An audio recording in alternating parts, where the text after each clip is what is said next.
ಹುಟ್ಟುತ್ತಾ ಅಣ್ಣ ತಮ್ಮಂದರು ಬೆಳೆದ ಮೇಲೆ ಅವರು ದಾಯಾದಿಗಳು ಅನ್ನೋ ಮಾತಿಗೆ ಪರಿಪೂರ್ಣವಾಗಿ ಜಮೀನು ವಿಚಾರಕ್ಕೆ ದಾಯಾದಿಗಳ ನಡುವೆ ಕಲಹ ನಡೆದಿದೆ. ಯಾವ ಮಟ್ಟಿನ ಕಲಹ ಅಂತಂದ್ರೆ ಎರಡು ಕುಟುಂಬಗಳು ಮನಸ್ಸು ಇಚ್ಛೆ ಹೊಡೆದಾಡ್ಕೊಂಡಿದ್ದಾರೆ, ಮಾರಾಮಾರಿ ನಡೆದಿದೆ, ಭರ್ಜರಿ ಫೈಟ್ ನಡೆದಿದೆ. ಹಿರಿಯರು, ದೊಡ್ಡವರು, ಹೆಂಗಸರು, ಮಕ್ಕಳು ಯಾವುದನ್ನೂ ನೋಡದೆ ಕೈಯಲ್ಲಿ ಮಚ್ಚಿಡ್ಕೊಂಡು ಬಡ್ದಾಡ್ಕೊಂಡಿದೆ ಈ ಕುಟುಂಬ. ತುಮಕೂರು ತಾಲೂಕಿನ ಕಟ್ಟೆಗೊಲ್ಲಹಳ್ಳಿಯಲ್ಲಿ ನಡೆದಿರೋ ಘಟನೆ ಇದು. ಪರಸ್ಪರ ಜುಟ್ಟಿಡ್ಕೊಂಡು ಮಹಿಳೆಯರು ಹೊಡೆದಾಡ್ಕೊಂಡ್ರು. ರವೀಶ್ ಅವರ ಪತ್ನಿ ರುದ್ರಾಣಮ್ಮ, ಪುತ್ರ ರೋಹಿತ್ ಹಲ್ಲೆ ಮಾಡಿರೋದು. ನಾಗರಾಜಯ್ಯ ಕುಟುಂಬದ ಮೇಲೆ ರವೀಶ್ ಕುಟುಂಬ ಹಲ್ಲೆ ಮಾಡಿದ ಆರೋಪ ಕೇಳಿಬಂದಿದೆ.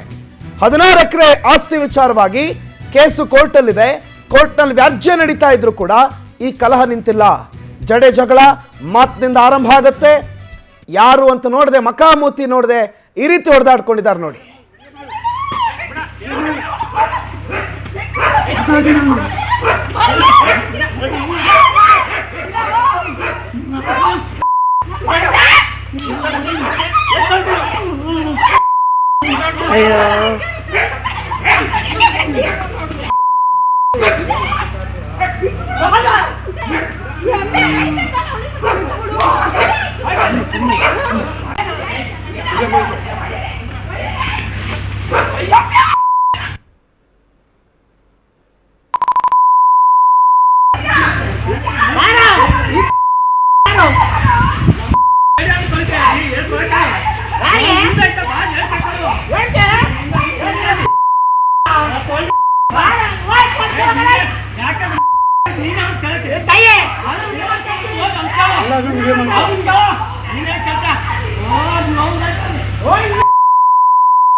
ಜಡೆ ಹಿಡ್ಕೊಂಡು ಬಡದಾಡ್ಕೊಂಡಿದ್ದಾರೆ. ಈ ಲೆವೆಲ್ ಗಲಾಟೆ ಆಡಿದ್ದಾರೆ. ಆದರೆ ಈ ಕಡೆ ಒಬ್ಬರು ವ್ಯಕ್ತಿ ಸ್ಟಡಿಯಾಗಿ ಕ್ಯಾಮ್ರಾ ಹಿಡ್ಕೊಂಡು ಸಂಪೂರ್ಣವಾಗಿ ರೆಕಾರ್ಡ್ ಮಾಡ್ತಿದ್ದಾರೆ ನೋಡಿ. ಸ್ವಲ್ಪ ಅಲ್ಲಾಡೂ ಇಲ್ಲ, ಅವ್ರನ್ನ ಬಿಡಿಸೋ ಪ್ರಯತ್ನಕ್ಕೂ ಹೋಗಿಲ್ಲ. ಅದರಲ್ಲೂ ಅಯ್ಯೋ ಪಾಪ ಅಂತ ಇದ್ದಾರೆ. ಗೊತ್ತಿಲ್ಲ ಈ ಮೊಬೈಲ್ ಬಂದ ಮೇಲೆ ಹೀಗಾಯಿತು. ಆದರೆ ಜಗಳ ಮಾತ್ರ ಯಾವ ವಿಕೋಪಕ್ಕೆ ತಿರುಗಿದೆ ಅನ್ನೋದು ನಿಮಗೆ ಗೊತ್ತಿದೆ. ಈ ಬಗ್ಗೆ ಮಾಹಿತಿ ಕೊಡ್ತಾರೆ ನಮ್ಮ ಪ್ರತಿನಿಧಿ ಹೇಮಂತ್. ಫೋನ್ ಸಂಪರ್ಕದಲ್ಲಿದ್ದಾರೆ. ಹೇಮಂತ್ ಲೈವ್ನಲ್ಲಿ ಜಾಯ್ನ್ ಆಗಿದ್ದಾರೆ. ಸಾರಿ ಹೇಮಂತ್, ಏನು ದುರಾದೃಷ್ಟ. ಹುಟ್ಟುತ್ತಾ ಅಣ್ಣ ತಮ್ಮಂದ್ರಾಗಿರ್ತಾರೆ, ಬೆಳೀತಾ ದಾಯಾದಿಗಳಾಗ್ತಾರೆ. ಅದು ಯಾವುದಕ್ಕೆ? ನಾವು ಸತ್ತ ಮೇಲೆ ತಗೊಂಡು ಹೋಗದೇ ಇರುವಂಥ ಹೆಣ್ಣು ಹೊನ್ನು ಮಣ್ಣಿಗೋಸ್ಕರ. ಏನು ಈ ಗಲಾಟೆಯ ಉದ್ದೇಶ? ಯಾಕೆ ಈ ಗಲಾಟೆ ಆರಂಭ ಆಯಿತು? ಏನಿದರ ಹಿನ್ನೆಲೆ ಹೇಮಂತ್? ಖಂಡಿತ ಪ್ರಣೋತ್, ಏನಂತಂದ್ರೆ ಜಮೀನಿನ ವಿಚಾರಕ್ಕೆ ಈಗ ಈ ಒಂದು ಗಲಾಟೆ ನಡೆದಿರುವಂತದ್ದು. ಏನು ಜಮೀನಿನಲ್ಲಿ ದಾರಿ ಬಿಡ್ಕೊಳ್ಳೋ ವಿಚಾರವಾಗಿ ಸ್ವತಃ ಅಣ್ಣ ತಮ್ಮಂದಿರೇ ಹೊಡೆದಾಡ್ಕೊಂಡಿರುವಂತದ್ದು.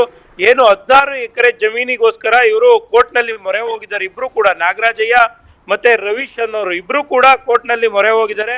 ಆದ್ರೆ ಈವರೆಗೂ ಕೂಡ ಕೋರ್ಟ್ ನಲ್ಲಿ ಇತ್ಯರ್ಥ ಆಗದೇಲೇ ಇರೋದು ಕೂಡ ಇವತ್ತಿನ ಈ ಗಲಾಟೆಗೆ ಕಾರಣ ಆಗಿದೆ ಅಂತಾನೆ ಹೇಳ್ಬೋದು. ಏನು ತುಮಕೂರು ತಾಲೂಕಿನ ಕಟ್ಟೆಗೊಲ್ಲಹಳ್ಳಿ ಗ್ರಾಮದಲ್ಲಿ ಈ ಒಂದು ಘಟನೆ ನಡೆದಿರುವಂತದ್ದು. ಏನು ಆ ಒಂದು ಗ್ರಾಮದಲ್ಲಿ ನಾಗರಾಜು ಅನ್ನೋರ ಜಮೀನಿಗೆ ರಸ್ತೆ ಬಿಟ್ಕೊಳ್ಳೋ ವಿಚಾರವಾಗಿ ಮತ್ತೆ ವಿದ್ಯುತ್ ಸಂಪರ್ಕವನ್ನ ಆ ಒಂದು ಜಾಗದಲ್ಲಿ ಲೈಟ್ ಕಂಬವನ್ನ ಹಾಕೊಂಡು ಅವ್ರ ಮನೆಗೆ ವಿದ್ಯುತ್ ಸಂಪರ್ಕವನ್ನ ತೆಗೆದುಕೊಂಡು ಹೋಗೋ ವಿಚಾರವಾಗಿ ಈ ಒಂದು ಗಲಾಟೆ ನಡೆದಿರುವಂತದ್ದು ನಾವು ನೋಡ್ತಾ ಇರ್ಬೋದು. ಅವರ ಗಲಾಟೆ ಯಾವ ರೀತಿ ವಿಕೋಪಕ್ಕೆ ತಿರುಗಿದೆ ಅಂತ ಹೇಳಿ ಇಬ್ಬರು ಮಹಿಳೆಯರು ಕೂಡ ಜುಟ್ಟನ್ನು ಹಿಡ್ಕೊಂಡು ಹೊಡೆದಾಡ್ಕೊಳ್ತಿರೋವಂಥದ್ದು. ಮತ್ತೆ ಅದ್ರ ಜೊತೆಗೆ ಪುರುಷರು ಕೂಡ ಅವ್ರಿಗೆ ಏನು ಕಮ್ಮಿ ಇಲ್ಲ ಅನ್ನೋ ರೀತಿಯಲ್ಲಿ ಹೊಡೆದಾಡ್ಕೊಂಡಿರುವಂಥದ್ದನ್ನ ನಾವು ನೋಡ್ಬೋದಾಗಿರುವಂಥದ್ದು. ಇಲ್ಲಿ ಪ್ರಮುಖವಾಗಿ ಗಮನಿಸಬೇಕಾಗಿರುವಂಥದ್ದು, ಈ ರೀತಿಯ ಪ್ರಕರಣ ನಡೆದಂಥ ಸಂದರ್ಭದಲ್ಲಿ ಪೊಲೀಸರು ದೂರನ್ನು ದಾಖಲು ಮಾಡಿಕೊಂಡು ಆ ಒಂದು ಪ್ರಕರಣವನ್ನ ತಿಳಿಗೊಳಿಸುವಂತ ಕೆಲಸವನ್ನ ಅಥವಾ ಯಾರ ಮೇಲೆ ಹಲ್ಲೆ ಆಗಿದೆ ಅವರಿಗೆ ಭದ್ರತೆ ನೀಡುವಂತ ಕೆಲಸವನ್ನ ಮಾಡಬೇಕು. ಆದ್ರೆ ಇಲ್ಲಿನ ಪೊಲೀಸರು ಆ ಒಂದು ಪ್ರಕರಣ, ಈ ಒಂದು ಘಟನೆ ನಡೆದ ಬಳಿಕ ಸ್ಥಳಕ್ಕೆ ಹೋಗಿ ಅಲ್ಲಿ ರಾಜಿ ಸಂಧಾನವನ್ನ ಮಾಡಿ ನಾವು ನಿಮ್ಗೆ ಭದ್ರತೆ ಕೊಡ್ತೇವೆ ಅಂತ ಹೇಳಿ ಬಂದಿರುವಂತದ್ದು ಇಲ್ಲಿ ಗೊತ್ತಾಗ್ತಾ ಇರುವಂತದ್ದು. ಮತ್ತೆ ಏನು ಈ ರೀತಿಯ ಘಟನೆಗಳು ಪದೇ ಪದೇ ನಡೀತಿದ್ರು ಕೂಡ ತುಮಕೂರಿನಲ್ಲಿ ಪೊಲೀಸರು ಒಂದಷ್ಟು ಎಚ್ಚರಿಕೆ ಕ್ರಮಗಳನ್ನ ವಹಿಸಬೇಕಾಗಿರುವಂತದ್ದು ಪ್ರಣೋತ್.